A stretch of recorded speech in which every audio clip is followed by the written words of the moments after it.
ko ang EGR intake manifold ng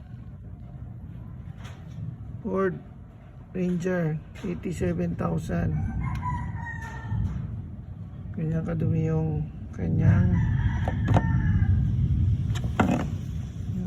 yung kanyang EGR. Oh.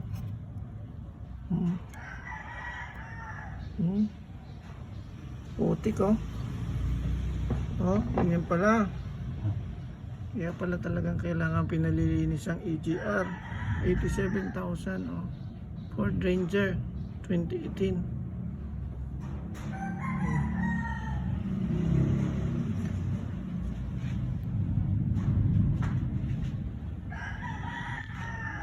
Subukan nililinis natin ang kanyang intake manifold. DIY lang tayo mga bro. Isa-isa natin binabaklas ito.